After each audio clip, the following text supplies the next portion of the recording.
Pengertian tasawuf. Secara etimologi, kata tasawuf berasal dari bahasa Arab. Istilah tasawuf berasal dari kata dasar yaitu sufi, yang berarti wall. Penggunaan kata ini berkaitan dengan awal munculnya gerakan atau ajaran spiritual di dunia Islam. Pada awalnya, para pencari kebenaran dan kehidupan spiritual cenderung mengenakan pakaian yang terbuat dari wol. Hal ini sebagai simbol kesederhanaan dan ketundukan mereka terhadap jalan spiritual. Oleh karena itu, istilah tasawuf muncul untuk merujuk pada gerakan atau ajaran spiritual di dalam Islam yang menekankan pengembangan hubungan batiniah dengan Tuhan. Secara terminologi, menurut Syekh Ahmad Zarruq, tasawuf ialah ilmu yang dapat memperbaiki hati Anda dan menjadikannya semata karena Allah. Dengan hati itu, Anda menggunakan fiqh dalam berislam untuk memperbaiki amal dan menjaganya dalam batas-batas syariat Islam, sehingga lahirlah kebijaksanaan. Konsep tasawuf. Tasawuf adalah dimensi spiritual dalam Islam yang bertujuan untuk mencapai keintiman batiniah dengan Tuhan. Ini melibatkan praktik-praktik keagamaan yang mendalam, termasuk meditasi, introspeksi, dan pengembangan kebersihan hati. Para pengikut tasawuf atau sufi mencari pengalaman langsung dengan Tuhan dan mencoba mencapai tingkat kesadaran spiritual yang lebih tinggi. Mereka menekankan nilai-nilai seperti cinta, kebersamaan, dan ketundukan terhadap Tuhan. Meskipun berasal dari tradisi Islam, tasawuf memiliki pengaruh di seluruh dunia dan menarik praktisi dari berbagai agama. Landasan tasawuf. 1. Landasan dalam Al-Quran. Allah Subhanahu wa Ta'ala berfirman dalam Quran Surat Qaf ayat 16. A'udzu billahi minasy syaithanir rajim. Walaqad khalaqnal insana wa na'lamu ma tuwaswisu bihi nafsuhu wa nahnu aqrabu ilaihi min hablil warid. Yang artinya, sungguh kami benar-benar telah menciptakan manusia dan mengetahui apa yang dibisikkan oleh dirinya. Kami lebih dekat kepadanya daripada urat lehernya. 2. Landasan tasawuf dalam hadis. Dari Abu Hurairah radhiyallahu anhu, Rasulullah shallallahu alaihi wasallam bersabda bahwa Allah berfirman, "Barang siapa memusuhi seorang waliku, maka aku mengumumkan peperangan terhadapnya. Tidak ada sesuatu yang mendekatkan hambaku kepadaku yang lebih aku sukai daripada pengalaman yang aku wajibkan atasnya. Kemudian hambaku yang senantiasa mendekatkan diri kepadaku dengan melaksanakan amal-amal sunnah, maka aku senantiasa mencintainya. Jika aku telah cinta kepadanya, jadilah aku pendengarannya yang dengannya ia mendengar, aku penglihatannya yang dengannya ia melihat, aku tangannya yang dengannya ia memukul, dan aku kakinya yang dengannya ia berjalan. Jika ia memohon kepadaku, aku perkenankan permohonannya.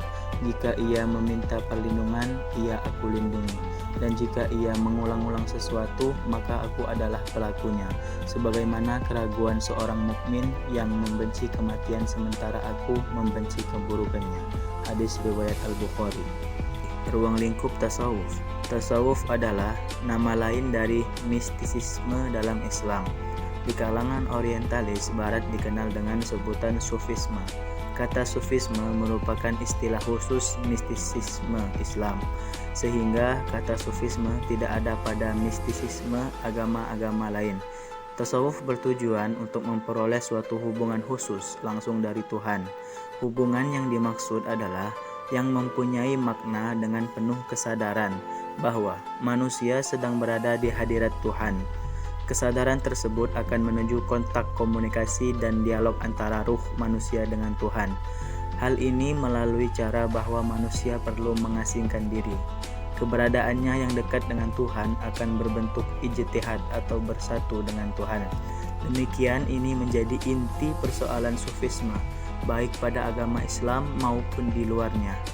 Dengan pemikiran di atas, dapat dipahami bahwa tasawuf atau mistisisme Islam adalah suatu ilmu yang mempelajari suatu cara bagaimana seseorang dapat mudah berada di hadirat Allah Subhanahu wa Ta'ala.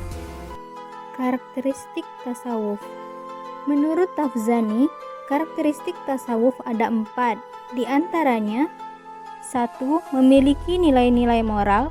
2. Pemenuhan fana atau sirna atau lenyap dalam realitas mutlak. Ketiga, pengetahuan intuitif berdasarkan bisikan hati secara langsung.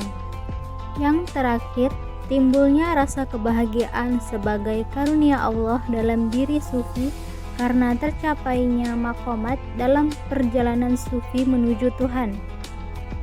Penggunaan lambang-lambang, pengungkapan perasaan yang biasanya mengandung pengertian harfiah dan tersirat. Materi yang terakhir yaitu pembagian tasawuf. Tasawuf terbagi menjadi 3 bagian, yaitu pertama, tasawuf akhlaki. Ialah ajaran tasawuf yang membahas tentang kesempurnaan dan kesucian jiwa yang diformulasikan pada pengaturan sikap mental dan kedisiplinan tingkah laku yang ketat guna mencapai kebahagiaan yang optimal. Dalam ilmu tasawuf akhlaki terbagi menjadi 3 proses, yaitu 1. Takhalli atau pengosongan diri dari sifat-sifat tercela. 2. Tahalli, menghiasi diri dengan sifat-sifat terpuji. Yang ketiga, tajalli, terungkapnya nur gaib bagi hati yang telah bersih sehingga mampu menangkap cahaya ketuhanan. 2. Tasawuf amali, yaitu tasawuf yang membahas tentang bagaimana cara mendekatkan diri kepada Allah. Dalam pengertian ini, tasawuf amali berkonotasikan tarekat. Dalam tarekat terdapat 3 unsur, yaitu guru atau mursyid, murid, dan ajaran. 3. Tasawuf falsafi, yaitu tasawuf yang ajarannya mengadukan antara visi intuitif dan visi rasional. Terminologi filosofis yang digunakan berasal dari yang telah mempengaruhi para tokohnya, namun orisinalitasnya sebagai tasawuf tidak hilang. Meskipun demikian, tasawuf falsafi tidak dipandang sebagai filsafat, karena ajaran dan metodenya didasarkan pada rasa atau zauk, dan tidak pula dapat dikategorikan pada tasawuf yang murni karena sering diungkapkan dengan bahasa filsafat. Tokoh-tokohnya antara lain Abu Yazid Al-Bustami, Al-Hajj, dan Ibnu Arabi.